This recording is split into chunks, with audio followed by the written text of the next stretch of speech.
Boat drain plug. All smooth. See something new every day.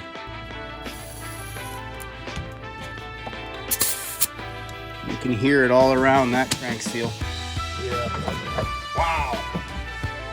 That crank is smoked. Keep my hands out of the way. Yeah. How'd you break the crank? It's just all rounded. Alrighty.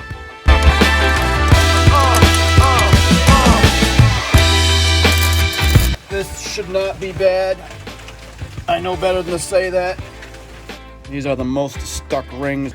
All right, first round goes to the blaster motor.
Alright, while I wait on crank seals for the Trail Boss, so I can get both sides here finished up, get the compression back up, pass a leak down test, I'm going to do a blaster motor. And this is for a friend of mine. And it was running, was riding. Something went kaplooey on this side. So here we are on the stator side, and it looks to me like, well, the nut came off here, probably really goobered. Well, threads are goobered. Something bounced around inside. I see the aluminum dinged up a little bit. Small chunk out of the aluminum on this side. That looks repairable. And obviously this is where the stator wiring goes out, so that's good. We have a knockoff cylinder here. And as I'm just kind of doing first inspection, look at this. So looking down into the reed box, you see all of this overlap. This is all in the way of the air. I'm not sure if I'm going to find that this reed box is put in 180 degrees off, but that's a massive amount. That's funny. It feels like the lip travels back in at an angle here as if the reed box is upside down there, but that would certainly affect performance. And my buddy said that it's leaking air around somewhere in here. So under these green gaskets, which we'll end up having to probably replace with gaskets is my guess, we're going to need some RTV. We'll have to do a leak down test. And I think that's actually exactly where I'm going to start with this. Set this up to do, oh boy. Well, I mean, we know we have problems. So I think we're just going to start, drain it. We'll end up doing a leak down test, get it back together, because he said it has leaks. I did notice something else I want to show you here, though. Oh, a couple things. The fins here really thinned out. This sprocket really worn. I might have a used sprocket I can give them. They'll be better than that. I do like to see this. This tab is always broken off on blasters. This one's here and in good condition. So these cases, on that little crack down there, look like good cases. What I wanted to show you underneath, I hadn't seen this before. Boat drain plug. That's how the oil's staying in. So I don't know if we're about to find out that the reason for that is that the threads are all stripped out, goobered up. But that is, it seems to be working. But that's a little different. And we can also see that this unit's had the oil delete done. A little bit of shoe goo or rubber caulk put in the hole there. So it looks like first thing we're going to do is drain it. So let me get it set up to do that.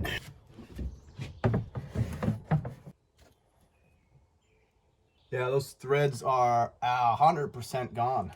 So there's the Y. There is no thread in there at all. Matter of fact, as I look in there, it looks as though someone actually took a drill in there to smooth it out so that this plug could work. Okay, so there's the Y. That half of the case, you're not getting a drain plug in there. Let's get it drained. Seals do not look that old. I'm betting as I get in here, we're gonna see that somebody's been working in here. I mean, clearly somebody's done a head. And what was described to me is that there was a wobble. Whatever happened, that there's a wobble in this shaft. And my first thought was that a crank bearing went bad. I wonder if I could spin this to see that. All right, we'll let that drain for a little while.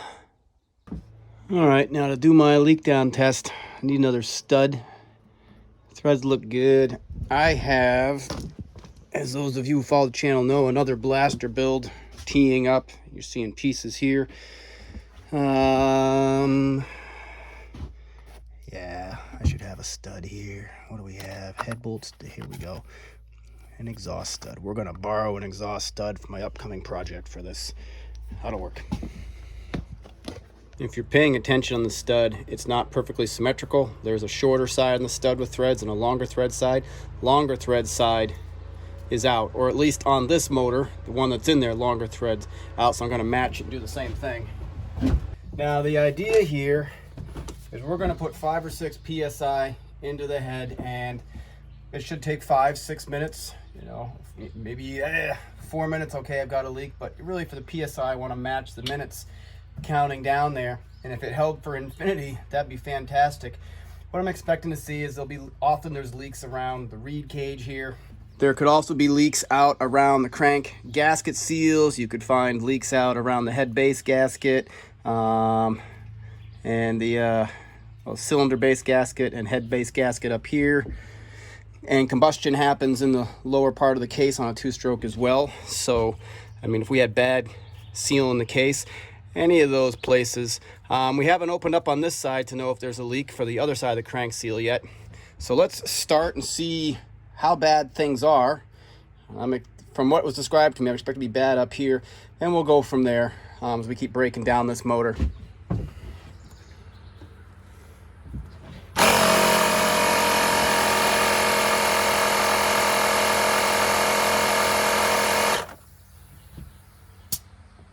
Yeah, I'm not getting a good seal up around here anymore. So I've got a little bit of air in my regulator. I've got it my air compressor. I've got it regulated way down because we don't want to put 30-40 psi worth of air into this case. So we gotta go slow and careful here.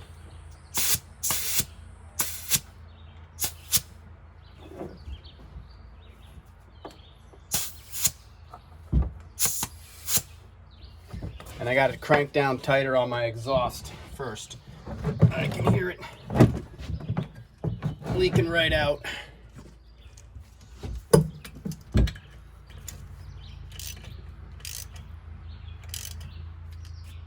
All right, I gave it a little burst of air here. All right, I gave it a little burst of air. It's not holding long.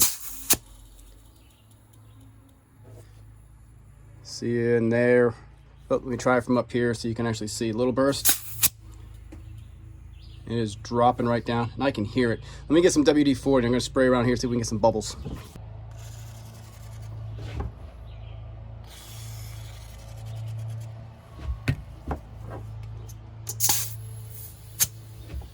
As I'm looking around, I've got a crank seal leak. Let me hit this, see if you still get some bubbles. There it is, blowing bubbles there. So we're leaking compression around a crank seal. I actually haven't found leaks around the reed block yet.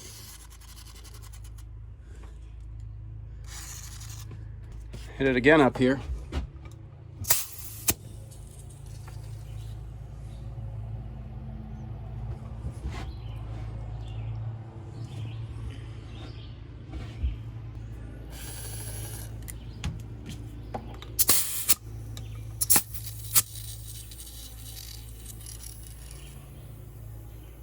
You can hear it all around that crank seal. So at a fast check there, we're not holding 5 psi longer than 5 seconds. It just pours out around that crank seal. So that'll also affect compression, lean things out. We're gonna have to do crank seals while we're in there. But going around, I'd have to fix that before I knew if I had other leaks. Because that's such a big leak, so it doesn't even hold air long enough for me to get anywhere else around the motor. So we're gonna proceed with starting to tear this thing down and get an idea. Oh. So I wonder, because this is the side with all the damage, probably smoked that seal. I'm gonna throw a kicker on here so I can get us into neutral. Get the spark plug loosened up so I take some of the compression off here as I try to turn this motor over.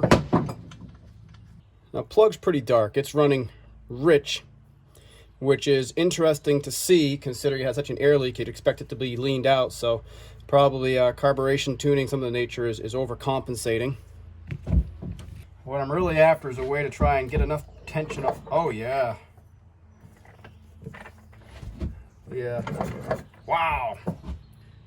That crank is smoked. Get the camera in for an overhead view and watch the wobble on this. If I get this turning, I think you can see that there. Keep my hands out of the way. Oh yeah, you can definitely see that. There's a wobble, whole crankshaft.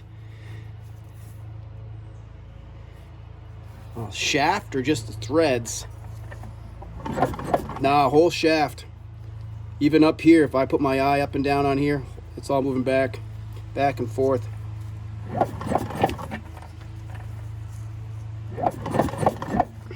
Okay. So we know it's going to need a crank, and we're going in, we know we need a seal. And we know this sprocket's beat, so we have a target now. So yeah. How'd you break the crank? I mean, that's like cracking your femur. That's the big bone. All right, so we're gonna do a full tear down and split to get this guy. So head cylinder comes off. We'll leave the reed cage all intact. That wasn't leaking. Once this comes off, then we can proceed to split the case. Nice thing is I'm not seeing a bunch of stripped out bolts. Shouldn't be too bad, so we'll get to work on that for a little bit. We have an assortment of head bolts. We have some 12s, we have some 13s, we have some locking nuts. They're all the same thread pattern, so that's good. Also, interestingly, all the washers here, I would ordinarily see a copper crush washer here. So this is a garage special. First look at the cylinder. A little bit of rust in here. Interesting. I'm gonna take the head off and then I'll show you. Looking at that guy there, that is really rounded. If it's not cranked down too hard, maybe a vice grip or something, might actually have to cut that. Let me get these other guys loose. Is there any meat? There's nothing on that bolt to grab. That's just all rounded. Alrighty. Alright, I'm going to try and go medieval on it first. See if I can actually get a grip.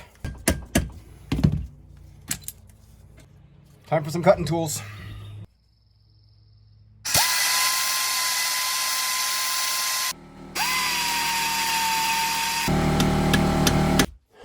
Alright, that turned out to be a real pain. Had to cut the stud, and real tough spot to cut the stud because my tools I couldn't get in perfect angle, so you're cutting it in and trying not to cut up the head, which I know it's a knockoff head, but all right, we should be able to get this off. We're gonna have to replace that stud as well. There we go. That's all it took.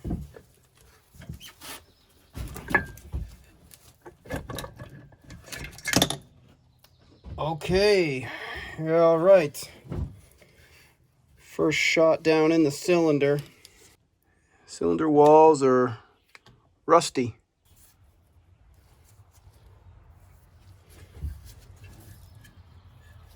Yeah, definitely was water in that top end. Rust all around there. Not a lot of lubrication, vertical striation. That head has taken a beating. Now let's get a look at this piston. All kinds of ring blow by. There's dimples all along the top. This ring is stuck. Both rings are stuck.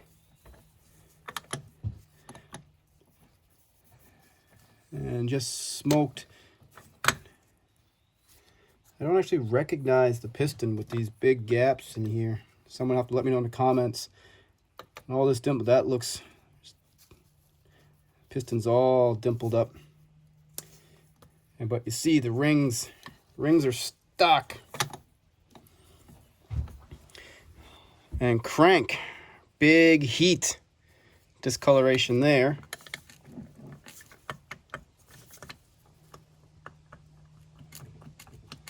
Certainly is more side to side than I would have expected to see.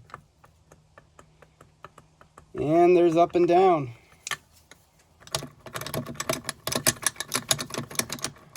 I mean, that bearing, I mean, the whole piston head can rotate. So, okay. We're in for a few pieces in here. I'm going to have a whole lot of fun trying to get this stud out, though. Ugh. There's just nothing really left to grab on. Especially if I want to try and pinch 2 nuts on there to get that out. That's going to be important, though, so that's probably the next thing to work on. Yeah, I've never seen a crank with that much vertical. Oh!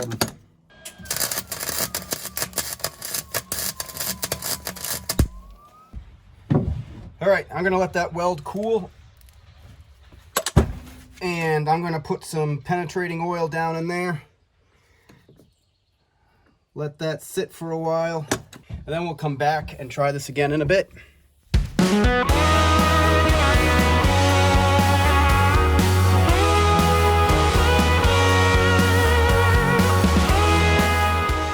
All right, first round goes to the Blaster motor. Boy, every time you think you've seen the worst, this one's going to take some effort here. But as it comes back together, once you've gone through this, you've gone through a few of them, and you do them the right torque specs, and you just kind of take your time. You know, everything will hold fine. Ooh, what are those flecks? What am I seeing here?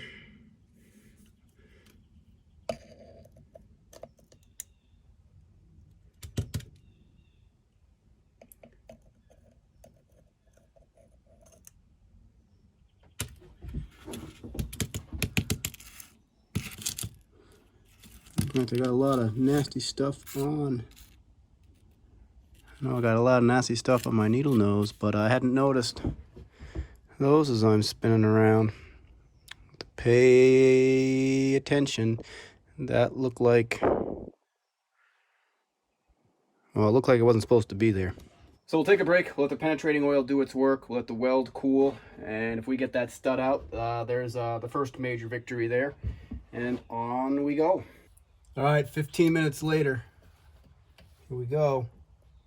Ah, look at that. All right, we're spinning. Ha. All right, Lars, my friend. There's your first trophy right there. Setting that aside for you. You know, next I'm getting into these clutch bolts. All right, that one was snug. First 2 were kind of finger tight. That one's snug.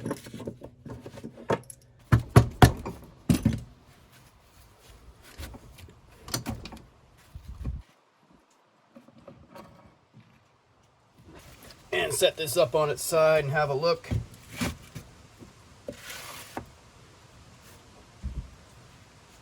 Not looking bad. We won't know the condition of the clutch fibers till we get a little further in. Lock rings are in good condition.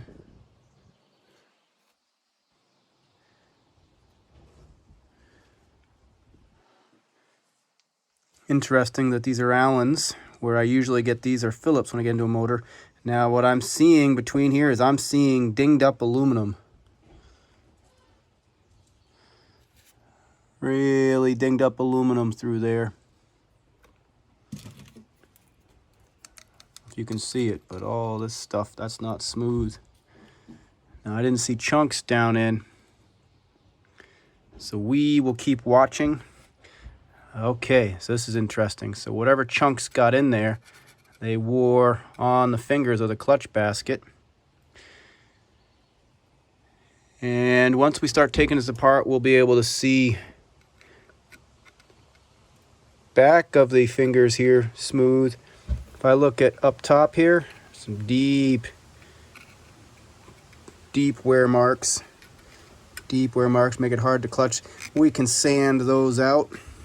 All right, for my own sanity, periodically when I'm going through working on ATVs, motors, whatever it might be, I pause and I clean and I organize. I guess you could call it my OCD, but it helps me not lose track of where I am. So I've paused and I've organized where I am here. I did find I have some bags of leftover blaster bolts from other builds that I've done when I've swapped out for stainless steel kits or other replacement bolts. Everything tends to come in a full bolt kit, so I have extras. So that means I do have replacement head stud and the nuts to go with that. Now these are 13 mils, these are 12 mils, so I'm going to try and match all four of these up from my bags here. But these are separate bolts from what I'm taking off, so I'll keep those separate. You'll also see I'm starting to get things organized in boxes, putting things back together. I mentioned these are all different. Some are 12, some are 13s, some are locking. Put the spark plug back in, down in here. This is the hardware that goes with this part of the motor. The boat plug, you know, the various nuts, bolts to hold this in, your kicker bolt. I keep everything organized there. This is an old sprocket I had. You can see it's got some shark fin. This is leaning back to the left here. But a world better than the other one. And this motor was dropped off me just as a motor. I haven't actually seen the ATV it came off of. I don't know the condition of chain, other sprockets, or the rest of the unit. I'm just focused on the motor. So now that I've got all that organized, I don't want to mix up all my Trail Boss exhaust springs, everything going on with this guy. I don't want to mix it with this, because here's my mess. And next I got to get all this cleaned up because I've got metal shavings down here, oil. I just don't want to work in the nastiness. So we'll get a fresh sheet of cardboard here and we'll come back to this and keep on going.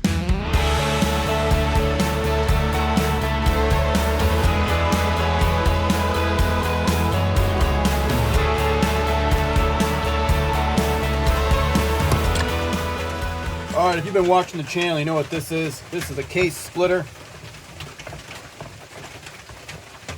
So we're gonna thread down in, get some good bite, down to 3 threads on this.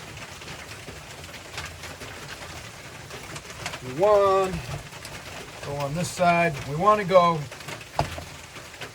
pretty deep in so that we don't rip the threads out of the aluminum case. That would also be bad. And then we'll lock this in place with it centered up. We're gonna put some pressure too, split the case. Now this can go all kinds of ways. Sometimes they really stick back here, and you see I missed a case bolt. That would have been in the way. There we go. So one of the important things here, go slow. There's the pop. Not bad, this side is popped. Let's pay attention over here, see if it comes out evenly. I'm gonna try and give it a whack here by the engine serial number on this lip. See if I get it. There we go. Not bad. All right, we're popped all the way around here. This should not be bad. I know better than to say that.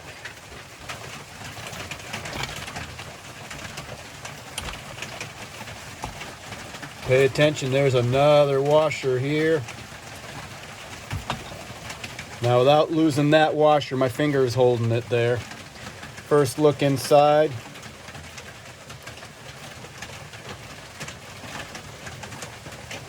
Couple of little fragments. There's some fragments, not too bad. Glancing around for damage. Little pieces probably came off the piston here. There's a little something that's into the side. Little wear in the middle. And one of our dowels fell off for the lifter forks.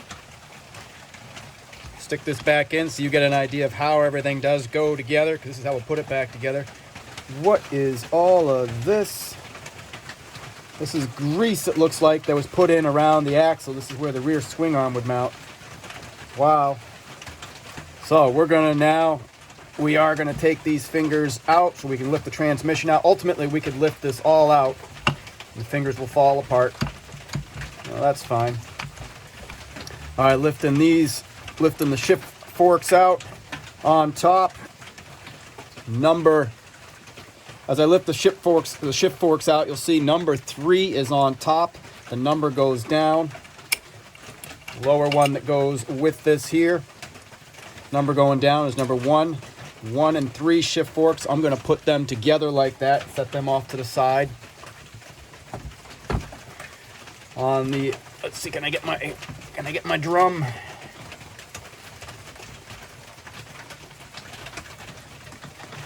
Should lift out. Come on now. So we got to get the other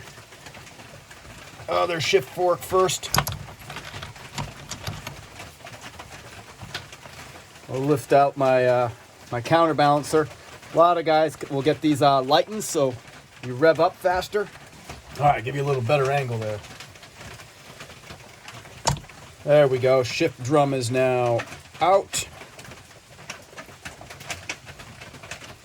Set that off to the side. Now I should be able to get my other dowel out. Number 2, number goes down. Lift my transmission out, and we're not going to have to take this transmission apart unless there's broken teeth.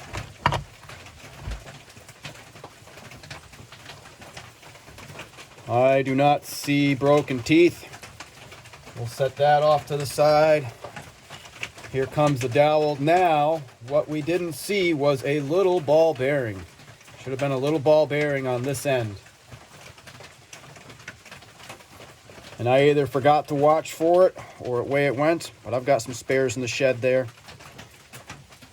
These teeth, transmission, looks good to me.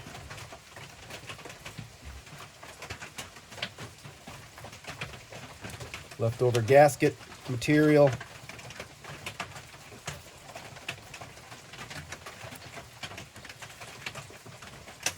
Bearings feel all right. Also, if you can see down in here, the paddle. This is what that rod that's missing the little bearing, this rod here, it couples with the other end of the rod over here.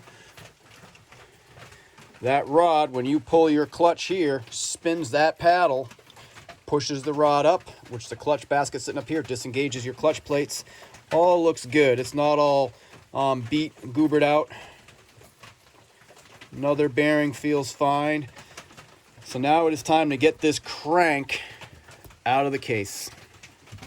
And we could lift this off if we wanted to. I'm going to try leaving it for now, and we'll see how things go.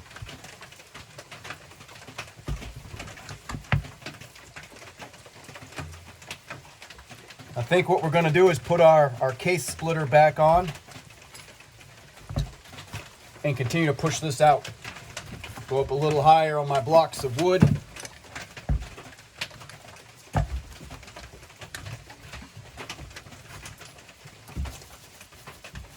Also, as I look through here, some of these seals are really beat. This seal's got a whole chunk taken out. Looks like it threw a chain at one point. It didn't punch a hole through into the paddle here, but this is all polished. Did a number there. That seal looks pretty beat, and then this seal looks different than all the other seals. We do have a seal kit and a gasket kit coming, so we'll get this cleaned up. And now as the rain finally dies down, we can get a look at the carnage that we were after. This heat staining color there, I'm always curious on, because it seems like the bearings you know, within here got really warm.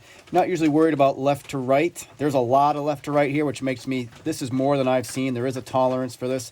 It's the up and down, and I can see right in there, see if your eye can catch that there's a bearing, a roller missing. They're not all perpendicular. So there you go. Nice perpendicular. You're looking at those two. That one is out of whack, and that is due to just the amount of play that came in here. This was getting ready to blow up. Everything kind of stays in its place until we've got a spot here where a few of these are just falling out of place. That I haven't seen. That just feels sloppy. And stator side, this side is what is bent and threads goobered. So we were able to get a used crank from some folks that, you know, build these and salvage them online. Dirt Fanatics. If you're ever checking out, you need used parts for a Blaster, Dirt Fanatics. Tyler over there, great guy. He's helped me out before. So I'm getting a used OEM crank from him. Okay, and this other side also. This is, what the heck happened here? So, remember I was mentioning the other bolt that had no threads? Well, I guess fortunately it's the crank side, so I won't have to deal with that because I've got a used good condition crank coming. So I'm going to hunt a nut to replace on the new one. And then my buddy, he's got all his stator stuff. This came to me without stator. That is missing. So that'll simplify. We'll need one part. And then looking at this piston up here, again, big time stuck rings. These are the most stuck rings I think I've come across. Let's see if I can even get this ring out. Wow, look at, I can't even get this ring out of the piston. Cooked in there. This thing too lean. Absolutely smoked itself. And there's a big chunk taken out there from when it leaned out. So we're gonna put some dings in the bottom of the skirt. New piston, new rings, new crank, new nut going on there. Gaskets, seals, and we've got to do some cleanup on the cases. Get all of the gasket material off. Clean up our workspace, prepare for this to go back together. Razor blade. And going slow. Don't want to dig into the aluminum. But we do want to get all of this off so we get a good case seal. Now there's no case seal in the middle of the case. This will be what we're cleaning off here. Let's see, this is on the outside. So this will be a gasket seal. The inside, flip side of this, will be a Yamaha 4 or equivalent. Something that is fuel and oil resistant. And considering that combustion happens in the lower part of the two-stroke, we got to get that right. We don't want to put this motor back together, do a leak down test, and find out it's leaking around the case. That would just be too bad. Because then we'd have to do it again. So while this is set aside, where am I going to set this? Shoe boxes. That's what we'll do. We're going to set this stuff down in shoe boxes to protect it. Next thing we're going to work on, get these washers set out of the way. While waiting for the parts, all of these fingers, worst I've ever seen, but we're going to clean this up. We're going to file it down. So let me go get my file set. We'll start working through that. All right, coming back around here. Done the disassembly, done the cleanup, and now we have the parts to put this all back together. So reached out to Dirt Fanatics. Great website if you haven't been there. Tyler's a great guy as well. Lots of good used blaster parts. So he got me set up on this. Here's what we have. We got a used OEM crank, and this is a great crank, and nice because you get to save a couple of bucks. instead of trying to go new here, but you know, great. No up and down on here, nice and tight. And he included the 2 nuts, which I was starting to reach out and start looking for these, because on our wrecked, blown up crank, there's no thread left on that side. There's no thread left on that side. There's no threads left in the nuts. Okay, so that can be set aside. We have this. I never did find the ball that goes between these push rods. I suddenly am paying attention to this because this discoloration on here, I wonder if that's heat. But I had some spare ball bearings that go between the rod in the middle here as it sits in the motor. So we have that. Seals. We're going to be replacing the crank seals, both sides here. So also through Dirt Fanatics, got a seal set and gasket set. There we are. We have both of our crank seals. We have a full seal set and gaskets, both from Vito's. So we needed that. We have that now, and we have a piston. Went Nomura for this one. I'll have a few extra gaskets here. That's all well and fine. And here we go. Here's our wrist pin bearing, cylinder and rings. So we should be good to go to get this put back together. Now, one thing we haven't done, and hopefully it's not going to give us a hiccup here,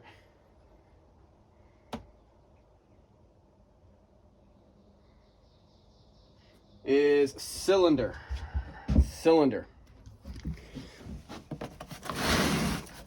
We will be touching this up to improve the cross hatching on here. I will be measuring it. It is a knockoff cylinder. It's been running it. It's been holding.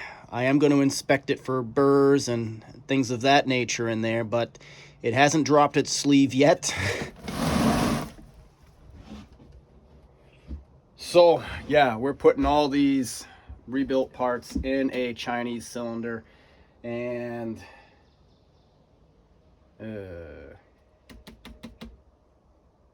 okay. One piece I still have to figure out how I'm going to address is this guy.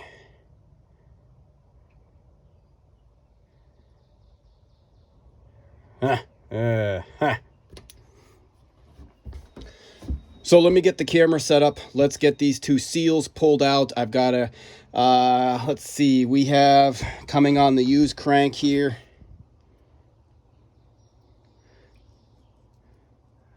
I can't see the name brand on the bearing, but I'm going to go with the assumption that that is a factory OEM bearing.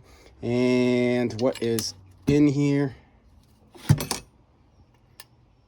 We have a Koyo in here, so I got to make a decision. Pull this bearing, keep this one, or vice versa.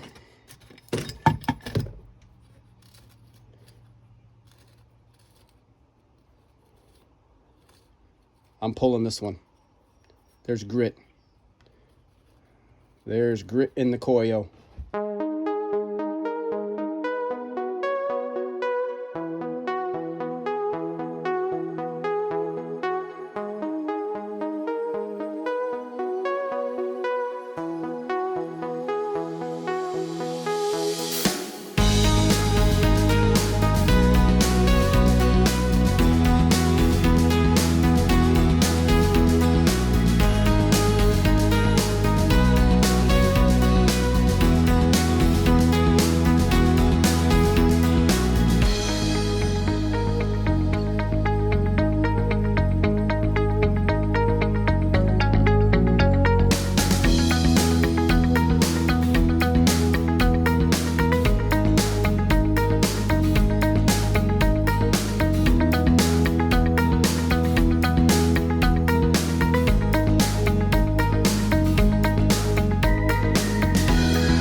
All right, took a little break here. coming out again, and I'm going to go back overhead with the camera again as I look to install the clutch side, lay everything. It's kind of just easier to see if it's top down versus coming in at the side. So let me get set up there, and we'll get all this clutch side back together. All right.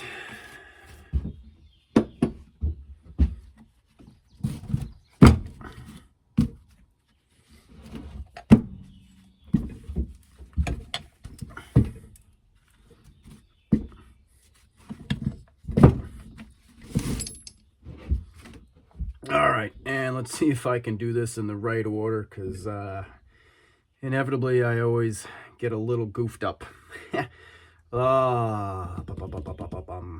Let's start.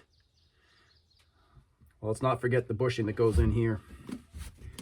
I have forgotten that in a blaster build, and then had to go all the way back.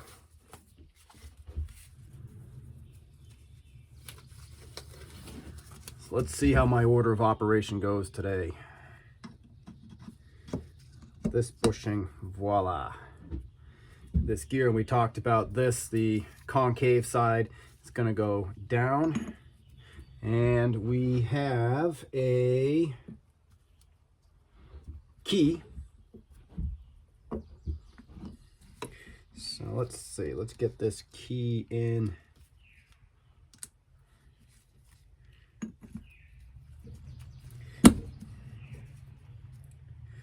There's a flat, flush side of this cog gear and a recessed side. Recessed side goes up, and ultimately this nut is going to sit down in here. I'm not going to put that on. I'll just finger tighten it, because I'm going to come around here. This is the back side of the counterbalancer. There's a side that protrudes out, sits down in. There's a locking washer, and there's a key.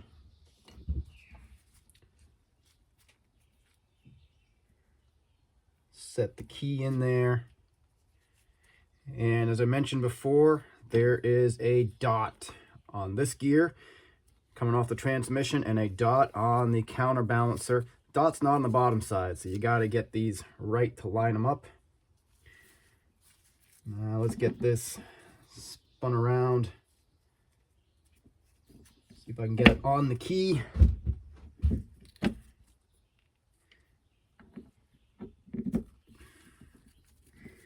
On the key and lined up. Come on now.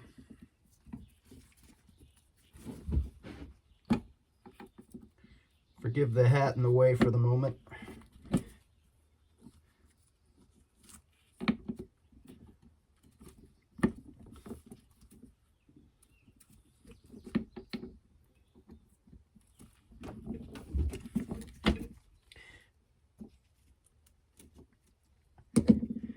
Try setting this key up a little higher till I can get it caught here. Okay, sliding onto the key. There's my dot. I'm one off, perfectly lined up there. My locking, well, actually not a locking walker, but it's keeps the key from falling out.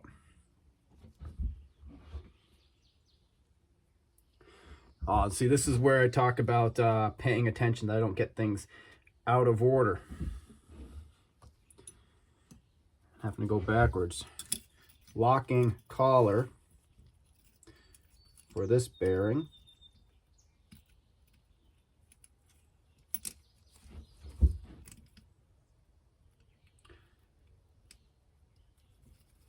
Fortunately, it's going to slide right in for us here.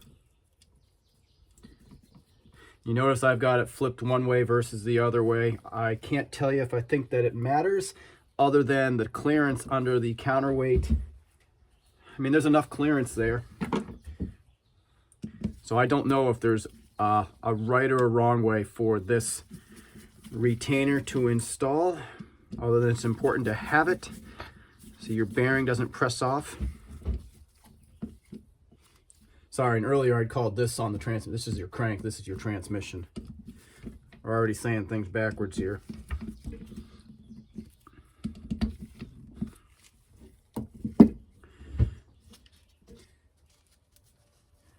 And We're going to put this on here, but we're going to go check the manual for the torque spec on that. Now that we have it hooked up, I can actually hold the crank and torque it down.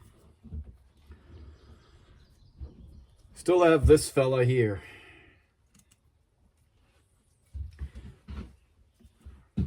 And the idea underneath this gear, and it should be just fine. I know it's beat up as heck, but this should be fine in here. There's recess, there's clearance. Unless you've got metal shavings to get caught, that's good. And again, this Allen is not what was in here originally. This is somebody else has done this. Let's find out our torque spec on this guy. There it is, counterbalance shaft nut, 40 foot-pounds. We're going to keep this page open. 40 foot-pounds. I can also tell immediately to make this happen, I've got to put something in these gears. Usually a piece of copper, a penny.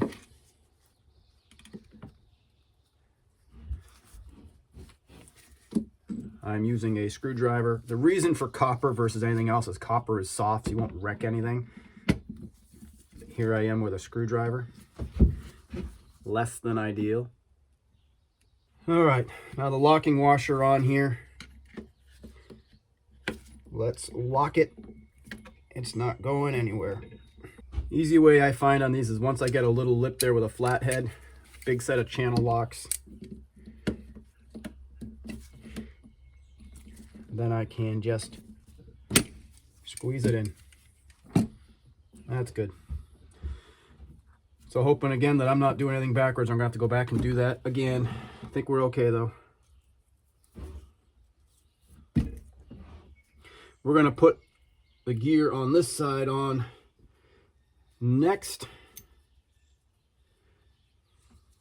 because it's gonna sit under our clutch basket, so that's important. So we have a circlip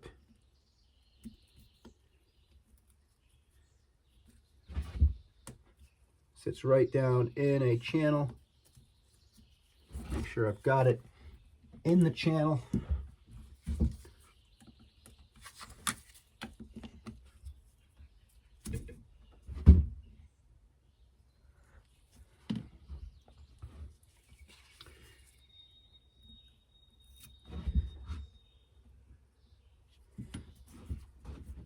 So what I'm seeing here is this bearing has moved out a little bit, so I gotta tap that down.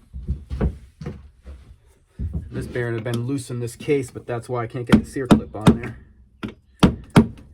There we go. It's little things.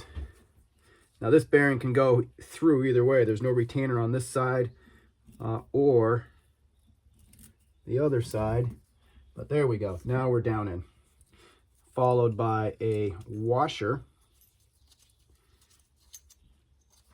Flush side of the gear down, followed by another washer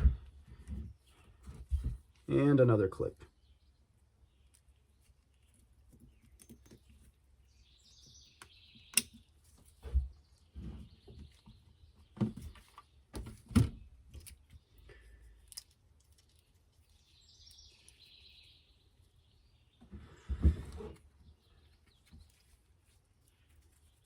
Now for your mechanism that keeps tension on your star, a lot of guys like to do a shift star mod. They'll grind these ears down a little bit, make shifting a little smoother. Set the spring down in.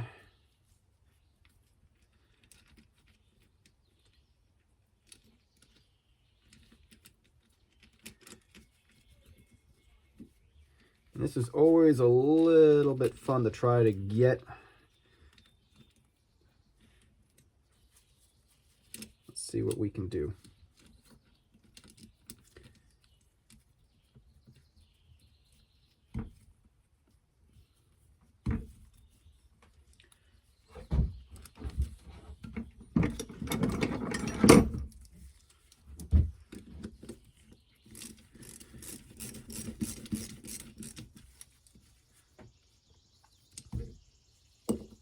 I'm getting my nut started down in here. I'm then going to take a screwdriver and walk the bottom of this spring around and into place where it goes on the case. It just becomes a bit of an adventure, especially if that shift star is going to be right there.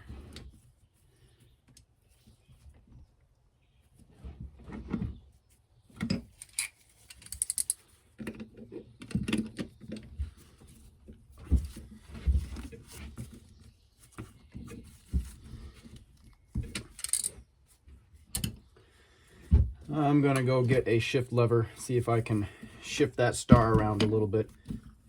I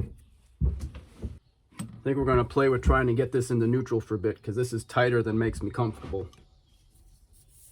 I'm going to clean this up and buff this for a bit.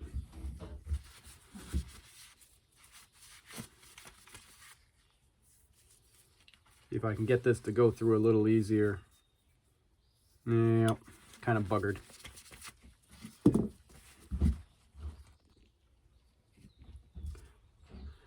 So I just ran the shifter across the buffing wheel, and as I buffed it out, I can see all of these nicks on the exterior part from here out. That's the exterior part of this shift shaft. Leads me to think someone put a big pair of pliers on here trying to get this to shift before. There may be something going on with this transmission that I haven't landed on yet. It is hecka tight right there. And I'm hoping I don't have to take this whole thing apart again, but we're going to find out. This shifter is slightly bent. Not too much, but it is slightly bent. There we go, it's through. And what I'm looking to do is to get this on so I can try and work the star here.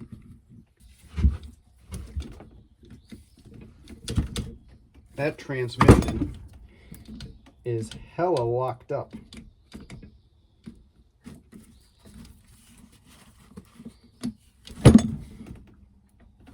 That shift star isn't going anywhere. So what does this mean? Missed something in the case. It means we're going back in. We got to figure out what is bound up on this transmission.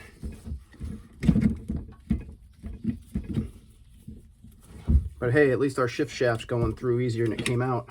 So there it goes. We've got to take back apart. Split the case. We're going back to the beginning. So I'm going to put the camera on pause for a while, back this all back out. I'll flip it back on once I figure out why our transmission is locked up in here. Found the issue here for why the transmission is locked up. If you look closely, we have shift fork number 2, number 1, and number 3. And these are where they're supposed to be. Number 1, bottom groove in our shift drum. Number 3, top groove in our shift drum. Number 2 should be in the middle here. And I have number 2 in the top. This is not in the right place. The lobe down on there should be in the middle. So that's why it's all locked up, not shifting gears. Now, had I put this back together and tried to run it, would have been a real pain. But good reason, good to shift things through. It should be shifting smoothly. So I'm going to get this into the right detent in the shift drum. We'll clean this up. We'll put it back together again. But that's why the transmission was locked up. Amateur hour over here. Fortunately, all I really have to do is lift this dowel out. And just like that, it falls right down to where it wants to be, in the middle. Put the dowel rod back in. That's an easy one to miss there. Now we're where we need to be. Clean up our gasket, go again here. Okay, we're caught back up.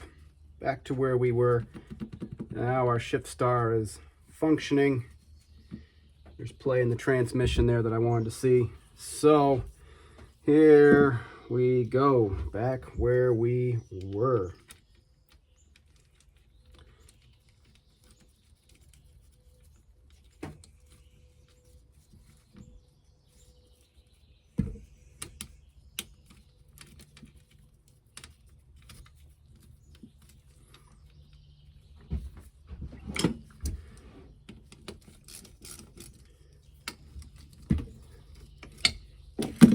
And as I was saying before, I've kind of gotten this started. Now my shift gear has some flexibility in it, as it should. I want to get this bottom of the spring wrapped down around the case here. There it is. That's where it's supposed to be. I'm going to hold it for a little bit as I get this 10 mil nut down in. As I'm doing this, I also want to be careful I don't bend this arm. I'm going to shift it down.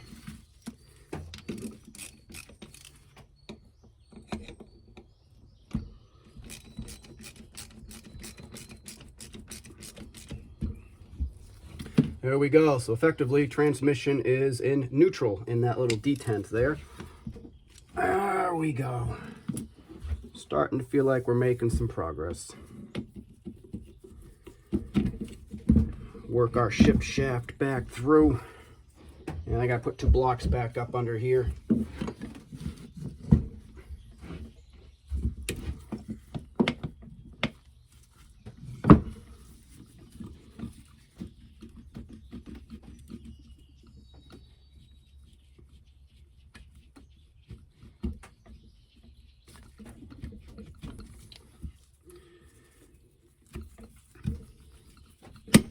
There we go. Other side of our dowel from our our lifter forks on the other side sits in the middle here. And I'm going to press this down, and there we go. Either side, my catch here is on. Okay. Clutch basket, all cleaned up, all the ears cleaned up.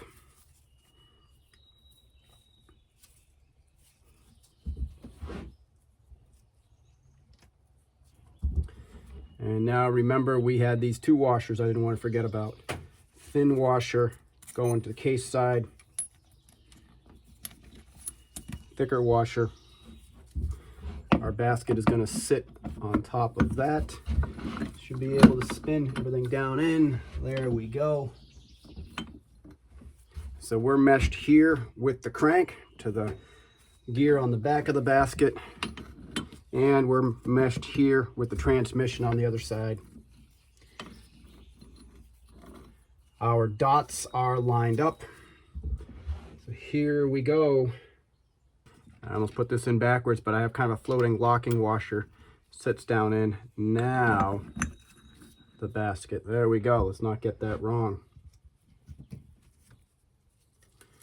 Clutch plates. I haven't had these soaking in oil. So here we go here. I'm having them not, they've been in oil, but I haven't had them soaking in oil. They could grab when I first try to start this and put it into gear, so be prepared. Fiber ring followed by metal.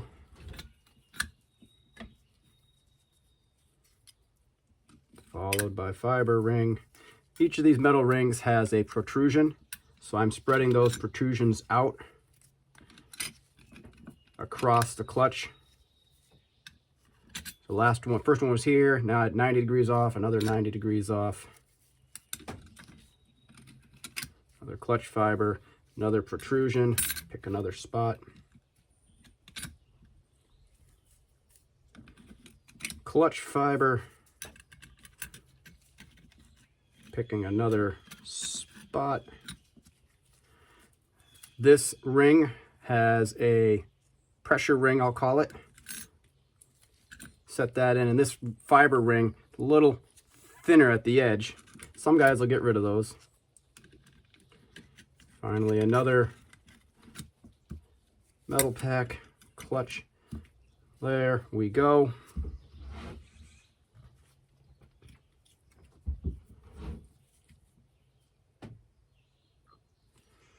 We now have our locking washer here. There's a detent.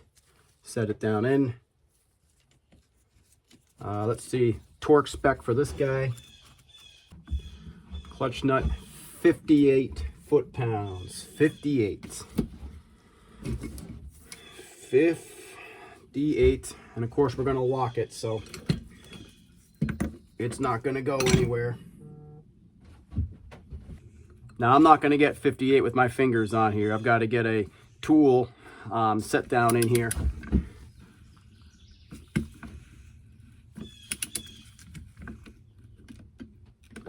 Get it finger tight for now. I don't have the tool to get this torqued down all the way, so I've put muscle on it, and we're gonna lock this nut. We're gonna lock it down. We're locked. Now our pressure plate, and this is where the dimple here becomes important. There is a dimple on the back side. Oh, sorry, not the back. Right in front of me here. Dimple, dimple. If you don't line these up, let's see, if we didn't line them up, it's not going to sit down flush on the edge. You'll be in neutral forever. I did that on a Moto 4, and it threw me for a loop. Had to disassemble the engine before I figured out how obvious it was. Line up the dimples, and there's no gap here. Sits down flush. I'm going to grab the camera. I'm going to show you that because I've goofed that up before. With the dimples lined up, you see you're sitting down flush here on the clutch pack. And if I were to lift this back off one-handed, and I didn't line up that circular mark with that circular mark, let's just do this off at an angle. It's not going to close the clutch pack. You will never engage. Your motor will spin, but you'll go nowhere. I did that once. That's where we want to be. Now we're getting pretty close. We got to get our screws in. We've got to make sure we get the shaft in with the push rod in, with the ball bearing, kicker. We have, let's see here, this is going to be our stator nut. But we are getting pretty darn close to sealing this motor up. So we'll drop let me lift this off so we can see down in what we're doing here.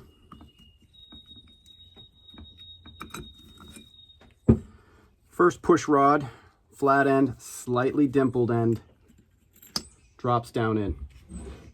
There's the ball bearing. You don't want to lose that. That drops down in. At that point,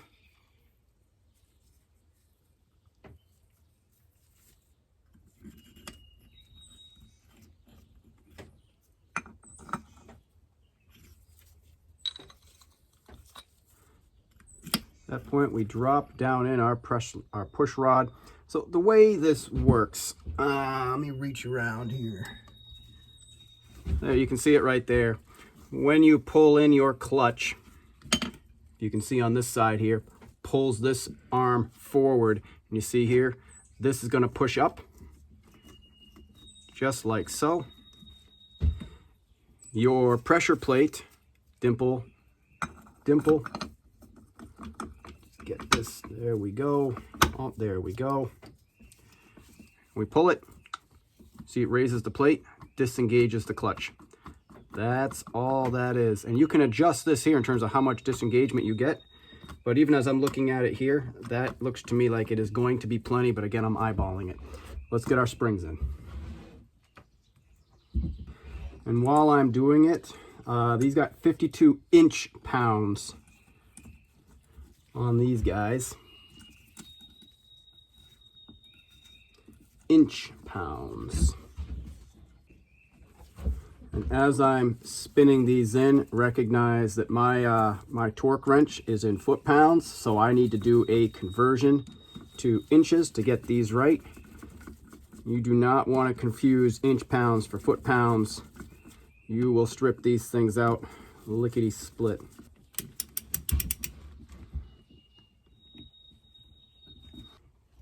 Moving on, we have our kicker gear.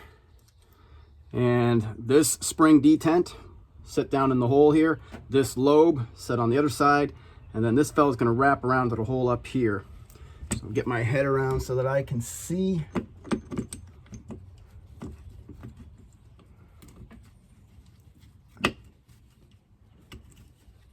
And I'll get the camera down here so you can see this a little better as well.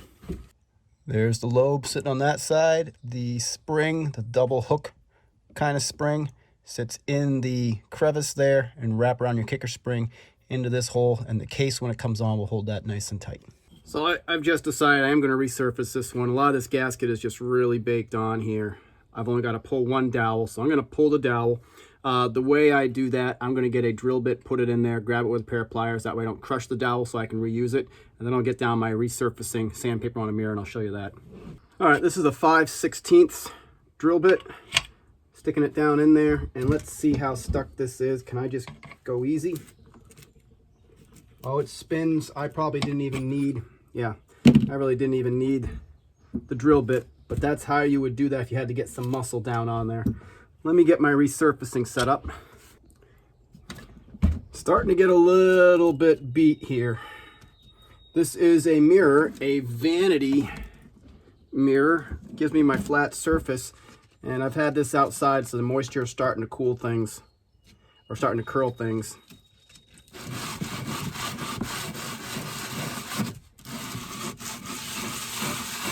This is going to get me into trouble surfacing. Where you have corners overlapping like that, you're not flat. The side is small. If you're doing full case halves, you need to lay it out, get more coverage. But this is just a 220 grit on an 8.5 by 11 for clutch side. Now we can get this cleaned up. And just take a moment. You know, I almost didn't want to show you that because that wasn't a great example there, but you get the idea. If you don't have a surfacing stone, can't spend the money on a surfacing stone, vanity mirror.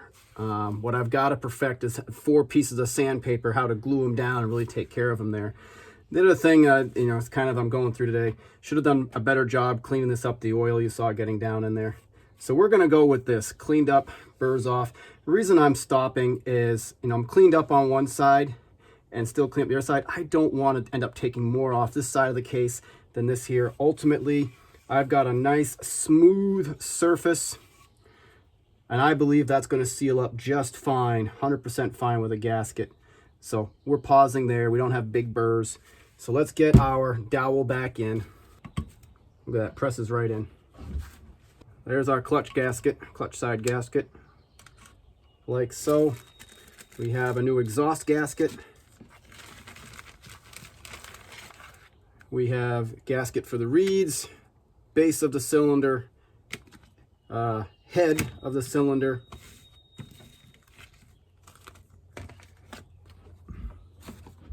and finally, oh boy, yeah, where does this guy go? I'm trying to remember. I think this goes behind the sight glass. Nope, not behind the sight glass. This could be for a oil injection pump, which we're not using, it's deleted. I think that's what that fella is. You're seeing all of it today. This is pretty raw video as opposed to an edited finished product.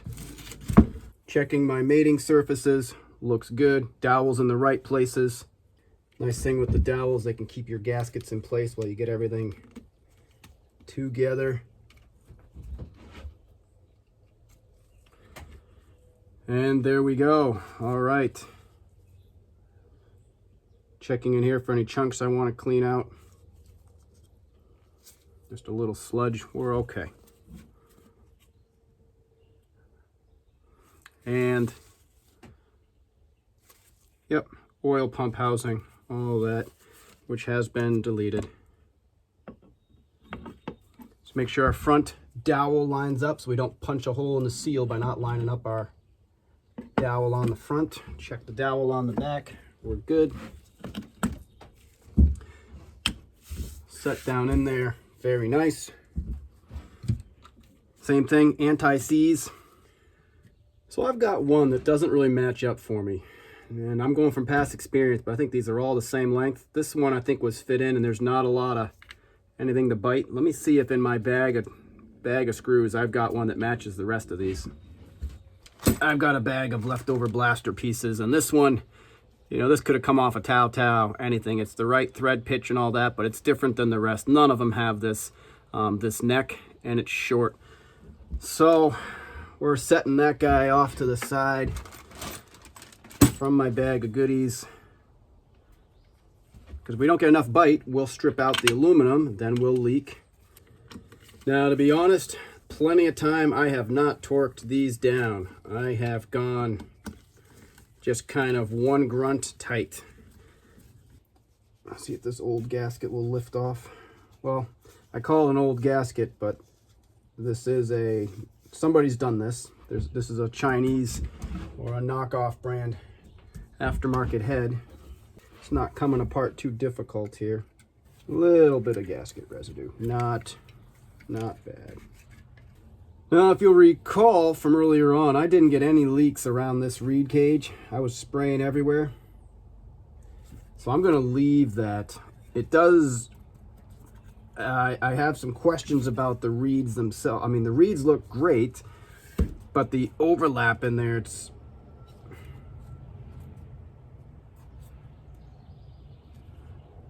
I don't know. There's air restriction with the way the reed block sits and this particular carb boot sits. Let me go grab the ball hone, because if you're looking down in here, it's vertical. I don't see any cross hatching and a little touch of surface rust. Stock bore 68 millimeter on a Blaster. Considering this is a knockoff, I don't expect there to be any overbore or anything on that. So we're going to get some oil down on the walls in here.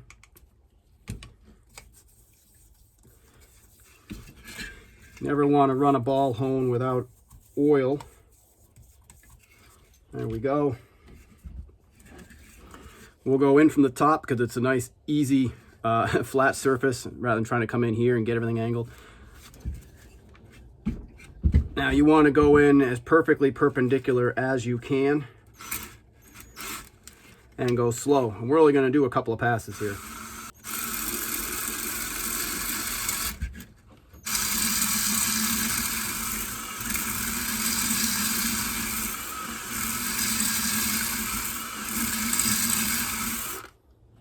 That should be plenty.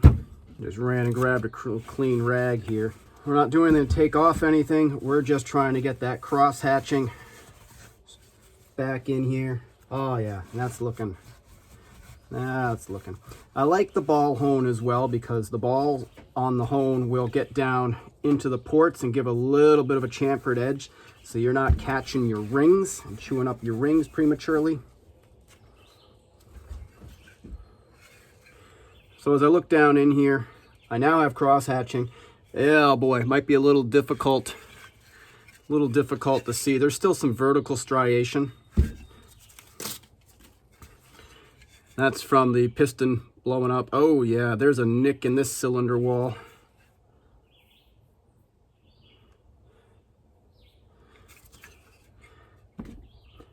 There are some nicks right in the front. There's one that my finger can just barely feel. And on the side.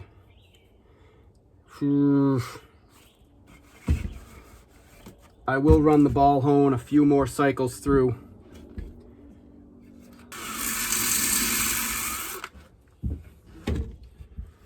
So that was an additional 6 passes there on top of the 3. So I just run that ball hone through 9 times.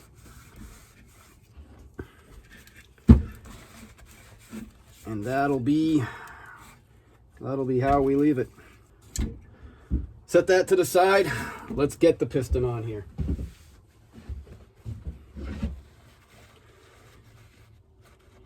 Stick a rag down in here so that as I get my circlips in, I don't drop something in the bottom of the motor. That would be a pain.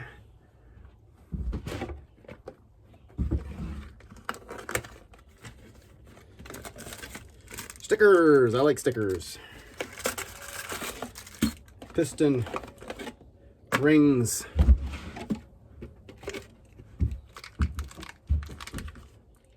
Okay, and let's see. All right, nicely labeled on this one. The exhaust side is labeled, the bore size on it is labeled. I haven't measured this bore, but feels good to me. Feels good to me. So what I like to do is get one circlip in first. Just easier rather than putting it on the motor and then trying to do both of them. And because I'm right-handed, I'm going to do the left side first because I get to do this one off the quad, off the motor.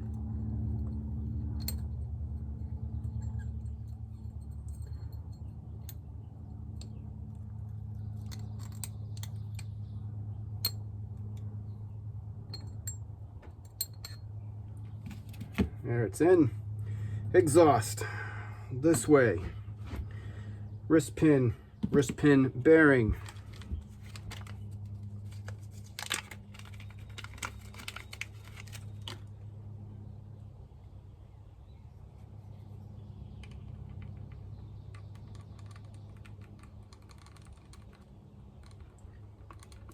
Oh.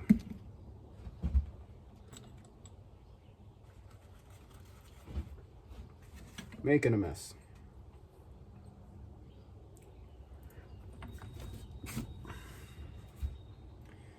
Wrist pin bearings in, a little 10W30 for lubrication. I think this wrist pin's gonna go through fine. And just like that. So now, double check that I've covered the bottom of the motor here. And let's get this other clip in. We are in the channel on both sides. Okay. Take off these base nuts.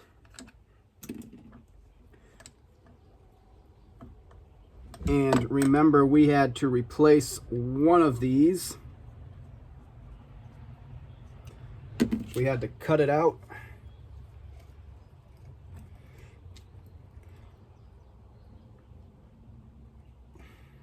Okay.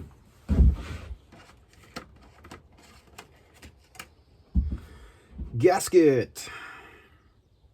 It's not quite symmetrical. One side is thicker than the other. Looking at this, it's thinner, thicker. That would imply gasket's going to go on like so.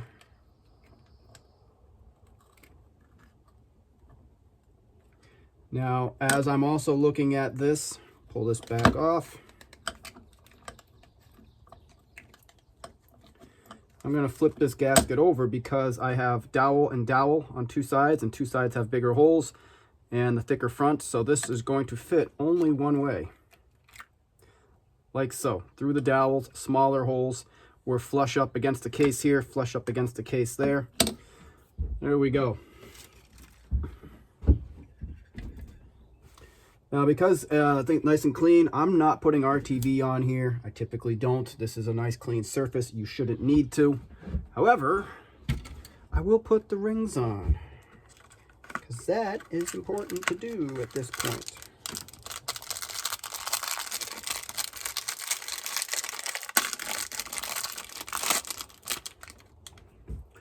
Rings are labeled. The side that has the logo would be the top. Nice thing is that these ones actually say top on them. On the two-stroke, there are two pins. On the four-stroke, your rings can rotate. On the two-stroke, they don't. I'm going to start on the inner side or the lower ring, and really with my hand, just walk it right around.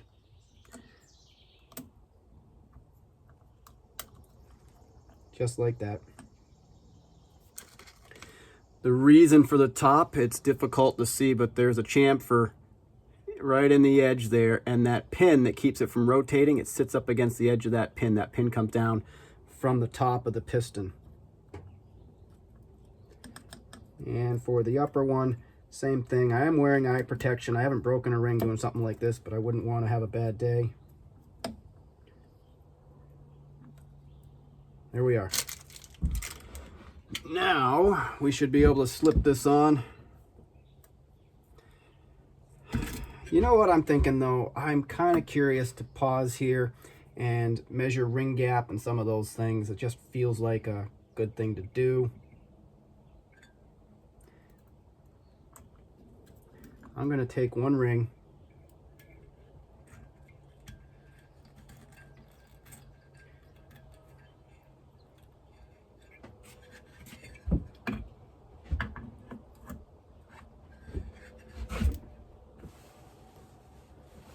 Whoa, that's tight.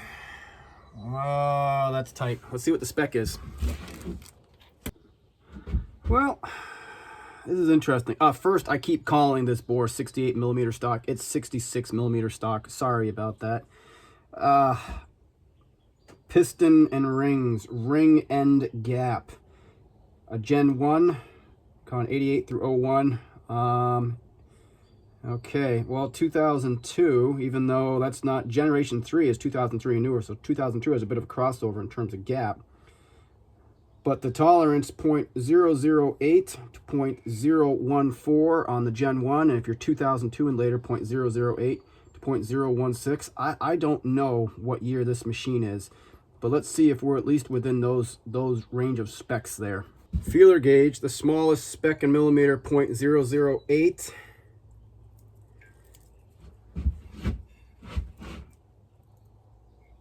Okay. Yep, 0.008. Nice and tight. I was just been thinking about this because I'm doing the Trailblazer, the Trail Boss behind me, and the specs are, the cylinders are just worn. So this said up to a max spec of 0.014. Let's try a 0.012. 012 doesn't fit in here. 0.010. There we go. So we're probably a 0.010 to 0.011. So we're going to be in spec with the rings. Why is that important? That implies to me that the bore wearing is likely within spec because these are brand new rings without any wear. If the bore was worn, the ring spec would be wider, out of spec there. So at this point, I have a confidence that we're going to get the compression we need.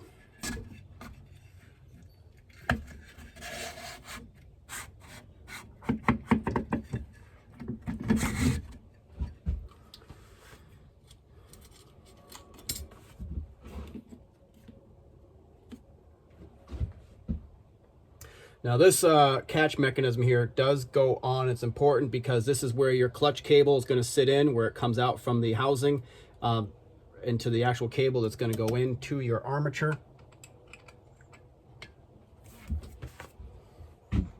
And just to show you, like so, your clutch cable is going to run through here, run out, hook in, and this is where you're going to release your clutch. Now I'm going to get my base nuts back on, torqued back on. There's no nuts that were off on the back of these. This is how it came. Ordinarily, I'd expect to see something on here, but okay. All right, cylinder base nuts, 18 foot-pounds. So let's get, let's see, we're using the 1/2 inch on here. Get my Motion Pro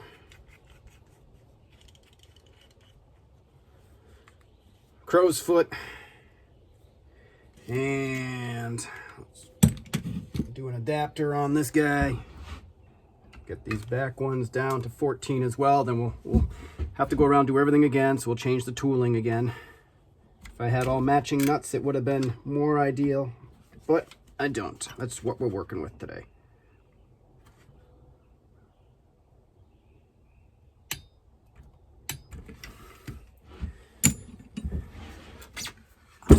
The other thing I'll mention is after you go through heat cycles breaking in the motor, you got to come back and retorque your base bolts and your head bolts.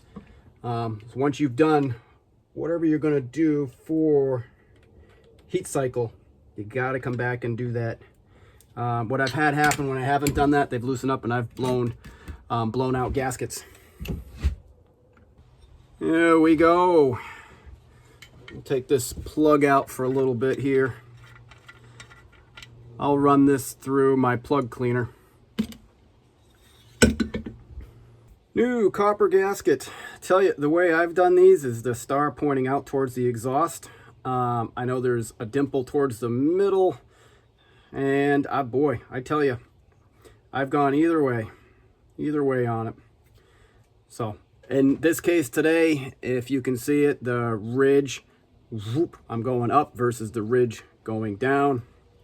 And I'm going star. Yeah, I'm going star towards the exhaust. Sets on like that. We do have an OEM head here, which is nice to see. So it's just a replacement top end, probably an Amazon special. We know it's OEM. It's got the 2XJ stamped on here. Might have a, it's got the Yamaha logo. There we go, Y1. Y1 or Y2 designates, to my understanding, what factory in Japan these came from, but don't quote me on that. But if you don't get that Y1, Y2 stamp on there, and certainly if you don't have the Yamaha logo, you're not working with OEM. Nice clean surface. There we go. Cylinder head, 20 foot-pounds. In case you wanted the rubber that go in the fins here, the idea is to reduce vibrations and dampening. 2 strokes make a lot of racket. So see all this rubber kind of wedged in. Let's clean the spark plug and put that back in.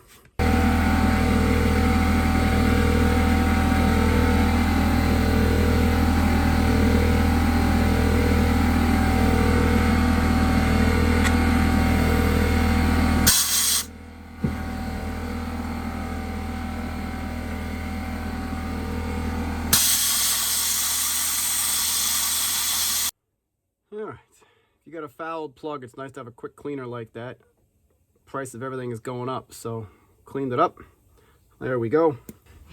Hand tight down, give it 1 grunt. Not checking the torque spec on that. Next thing we've got to do is we've got to come around and we've got to redo our leak down test. That's next.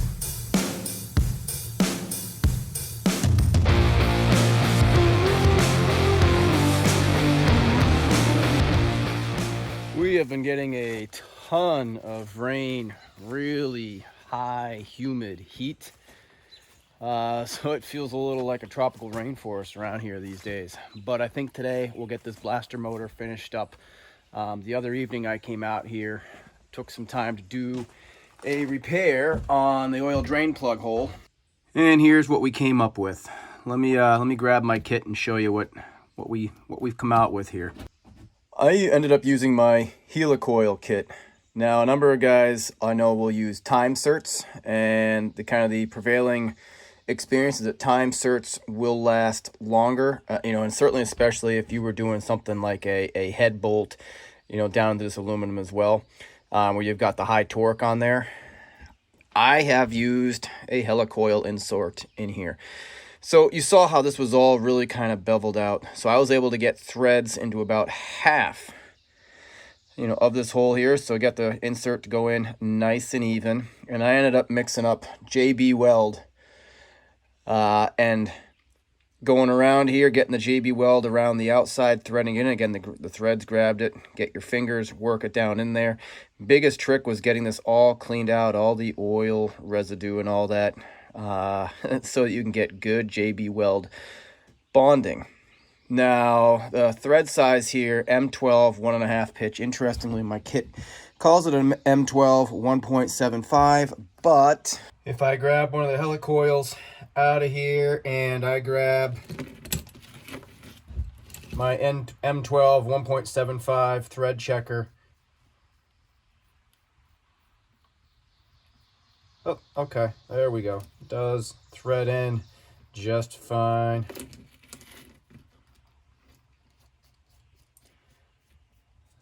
Well, as does, and here's what I was going to say. I was like, it's labeled 1.75 thread. But interestingly, in my thread checker, it threads on just fine with M12 1.5 and 1.75. Fascinating. Drain bolt. I was of the opinion this was a 1.5 thread pitch. So here's the drain bolt. And feeding it in. Alright, goes right into M12 1.5. I'm going to go ahead and check it on the 1.75 thread. Drain bolt does not go into the 1.75 thread. Drain bolt into the helicoil here. Nice smooth threading all the way in. So I'm a little off not knowing the 1.75. It would seem with my thread checker that this is a 1.75, but when I use my thread checker with the actual drain bolt is a 1.5, doesn't thread into 1.75. All that to say, this worked just fine. So this is a journey. For all the obvious reasons you can think of, this needs to be done with the case split. You're going to tap it, voila, which is going to create aluminum shavings, and you don't want the aluminum shavings down the motor. You want to be able to clean up inside. So, yeah, yeah, I might have shot myself in the foot at that point. So we're now done. We now have the ability to get a plug in here. This is a spare drain plug that I had. I replaced this on another blaster, so it's a little dinged up, but my 12 mil here, I suppose you could probably get enough bite. Yeah, there's enough bite if you don't go crazy, but like so, we can get this on, tighten down, so that we can hold clutch oil, because once this boat drain plug got oil on it, I just had no luck. I tried to do a little RTV to get some grip on it, clean this up in kind of diesel fuel, but once this got oily, it would just squirt out the back. Before we do any more of that now, it is time for the leak down test, and we're set up for that.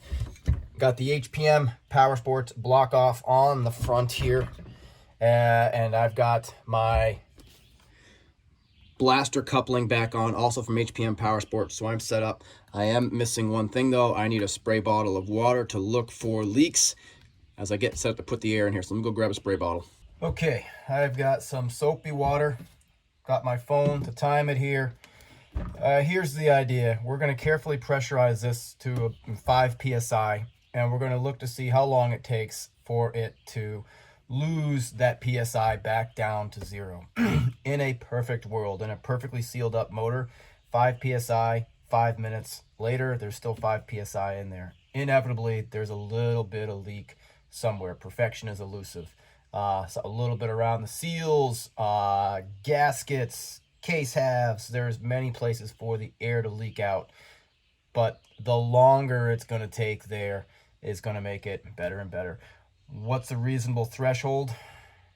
You know, a lot of opinion on that one. Boy, a lot of opinion on that one. I just want to see it as close to 5 psi for 5 minutes as I can. This motor, I'm going to guess, is probably about half that. 2.5 minutes, 3 minutes. Let's see.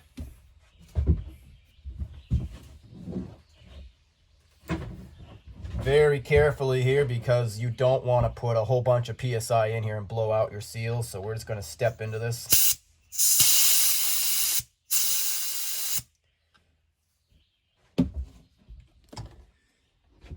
If you can see, there's 5 there.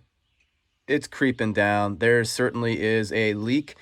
Going to be a question of how much we care as it leaks down there. The pace that's going there, I'm guessing this is a 2-minute leak down.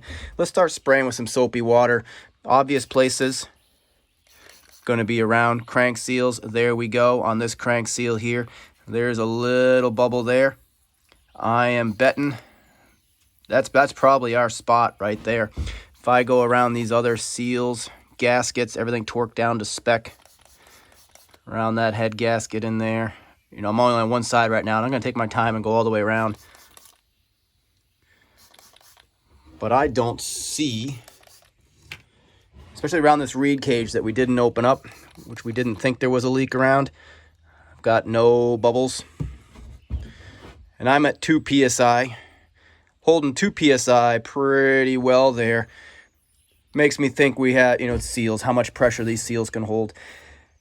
As we start to break this in a little bit, we could improve, you know, just a touch, but I wouldn't hold out for that. I think this is going to be a 2-minute leak down test type scenario.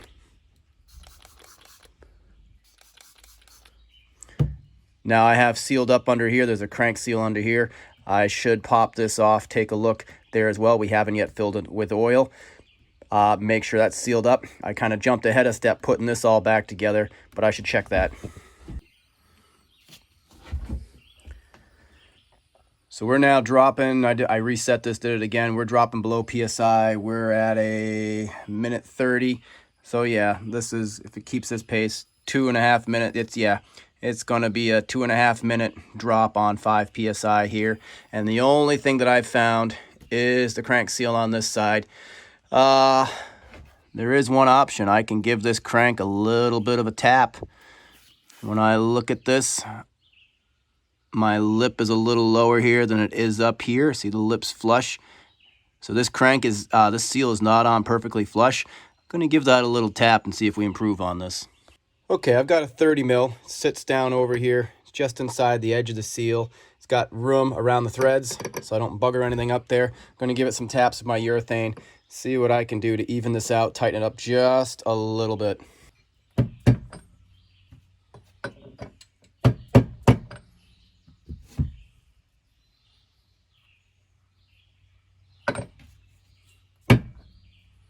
Because the other thing I had noticed is the only air bubbles were coming up around the top of this seal.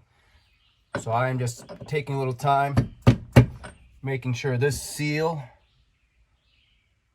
is well seated. Doesn't take a lot, but now where it was that seal, the upper edge was kind of flush, just about flush up here and sitting a little below here. We have the same recess all the way around. It's sitting right at the edge of the bevel. There's almost a chamfer here, so right at the bottom of the chamfer on the aluminum case is where that seal is sitting now. It's about a millimeter, it's not 2 millimeters, but it's more than 1 millimeter would be my guess there. We're gonna leak down test one more time here. All right, we're set up. Let's get this up to 5 and get a real count.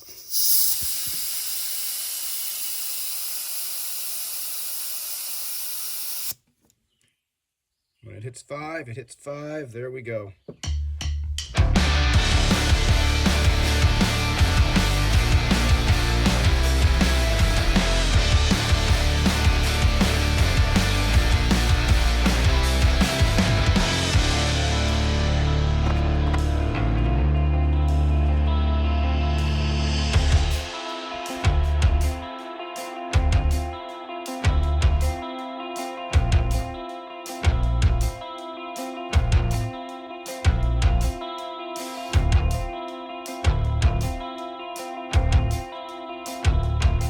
I'm gonna call it. I'm a tick above there. Oh, there it goes. There it was. So that was probably, what, 5 seconds beyond 432. But even at 432, 5 PSI for 4.5 minutes, that's great. I'm quite happy with that. So that means we have effectively dealt with this. There's still a little leak around, around the crank seal, but a leak down test, 4.5 minutes at 5 PSI. I'm completely happy with that. So in the background, last thing to do here is put the oil in. We're going to use a Motul trans oil, wet clutch type oil in here. Having rebuilt this, it's completely dry, so it calls for 650 milliliters. It's stamped right on the side of the case. There we go. If you're ever wondering, 650 milliliters. So we are now going to fill it. The reason I'm paying attention to this, because it's empty, the case is empty. If I were just trying to pour the oil in here and wash the sight glass, well, the motor's not level. You'd have to mount the motor first and all that. But we're going to give this back to my buddy, oiled up, ready to mount. So here's what we're using: a Motul Trans Oil 10W30.